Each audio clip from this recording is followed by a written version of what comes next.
Hey guys, DBZ Anarchy here, and welcome to part 2 of What If Goku Learned Kaioken Early. So last time we left off, Vegeta and Nappa have arrived on Earth, and the Dragon Team is ready to show the fruits of their training.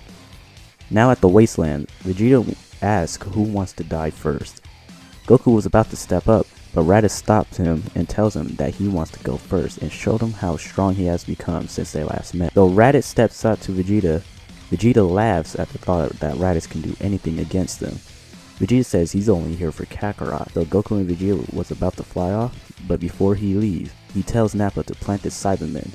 The Cybermen start to come out the ground and was ready to attack.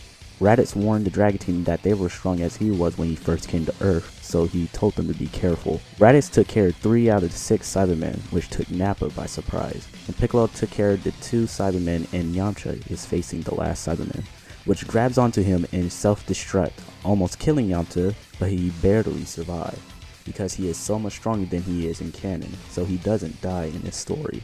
Well, at least not yet. Nappa was disappointed that the Cyberman didn't kill the Earthling, so he decided to end it himself. So Nappa tries to go and kill Yamcha, but Piccolo holds Nappa back while Krillin gives him a senzu bean. Yamcha is healed and he gets back up, but then he realizes that he's way out of his league against these saiyans. While Piccolo is fighting Nappa, he's actually holding his ground against him. Nappa is impressed, but he's ready to end this of a surprise attack he launches at Piccolo. Piccolo dodges, but it wasn't aimed towards him. It was aimed towards Tien and Chaozu, killing them. And while Piccolo was distracted, Nappa shows up behind him, knocking him out unconscious. While flying to the ground, Nappa throws Piccolo down on the floor. He looks at Gohan and realizes that he's a hybrid Saiyan. So Nappa charges at Gohan and they start fighting. Nappa has a clear advantage because he's more powerful than Gohan, but then Raditz joins in the fight. He tries to overwhelm Nappa, but Nappa knocks them both to the opposite side of him. Then he launches a blast at Gohan. But then a figure appears in front of him and blocks the blast. Then it is revealed that it was Raditz. Raditz falls to the ground. Barely alive, he tells Gohan that he is amazed at how strong he has gotten, and how he's even stronger than him now. He tells him that he wished that they could bond, but he is afraid that this is his end. But Raditz doesn't die. To Gohan, it looked like he died, but he is actually very close to death.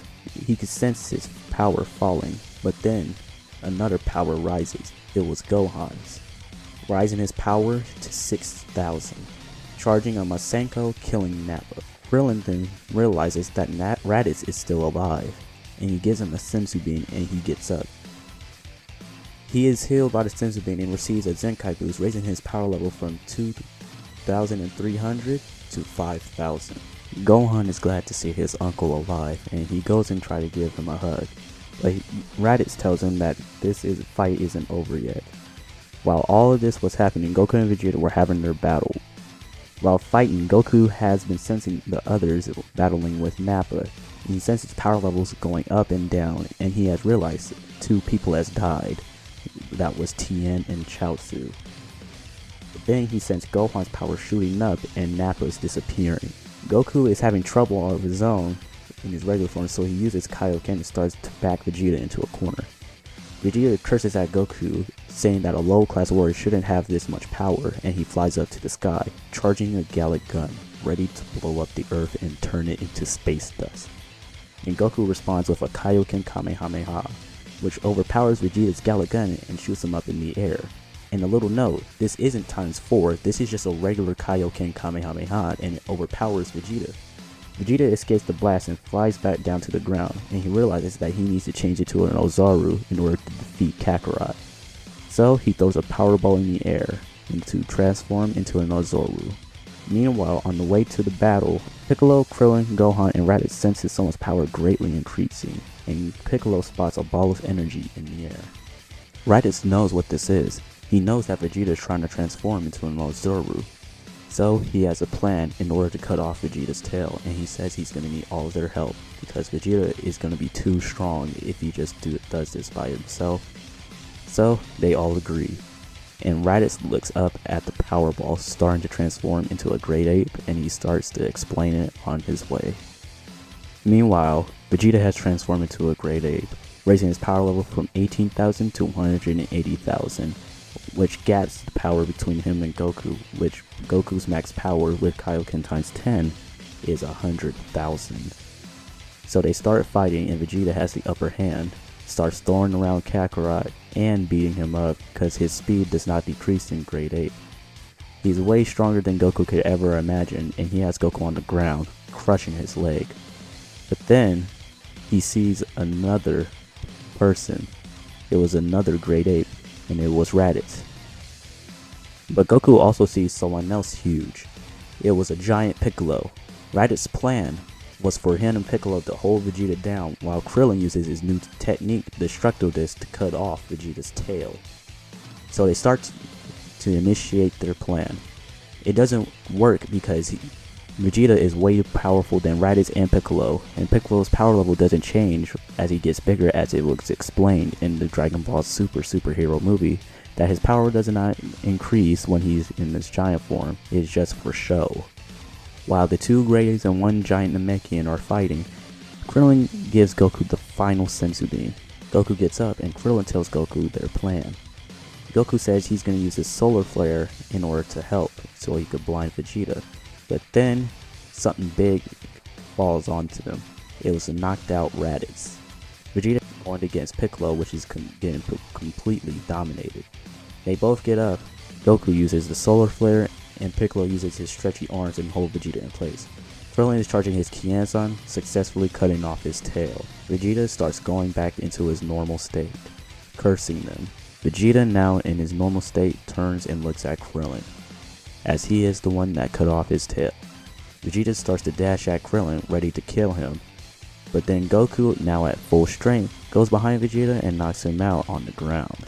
Piccolo walks up to Vegeta's now unconscious body and charges an energy blast. Goku stops Piccolo as he is not a threat anymore and he doesn't want to kill him and he wants to save him for a better fight later with his own strength. Piccolo protests this as he just killed everyone that was fighting, but Goku went with this, so Piccolo just agreed and went along with it. Now ends the attack of the Saiyans. 2 weeks pass and Vegeta finally wakes up with two people next to his bed. It was Goku and Raditz. Vegeta asks if they come to rub it in that they won.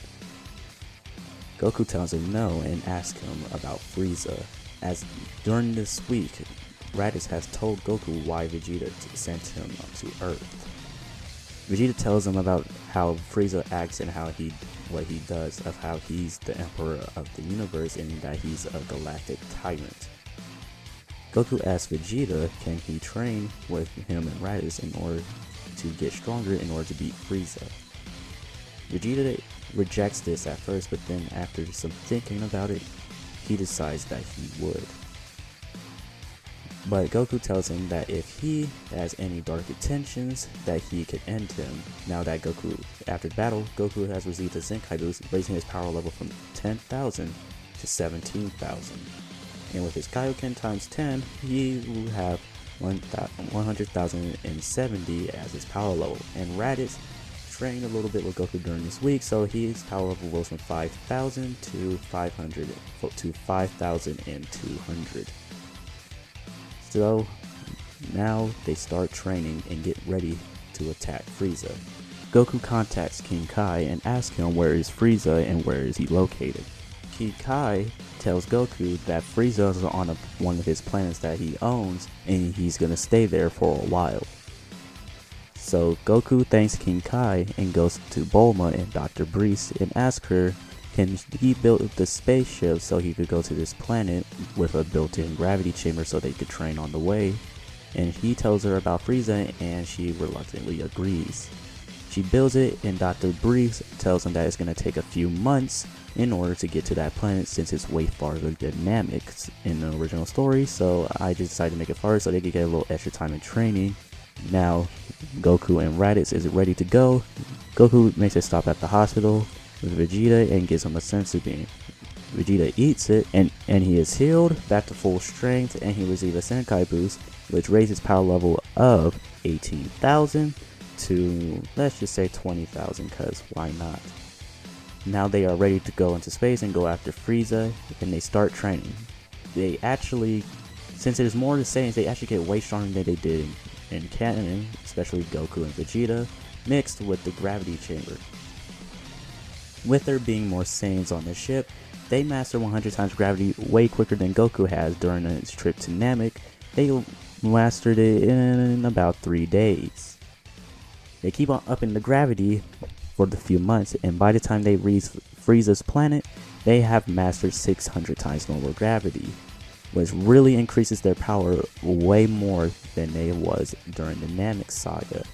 After months of their training, they have finally arrived to face off against the evil tyrant Frieza, which will leave this part off.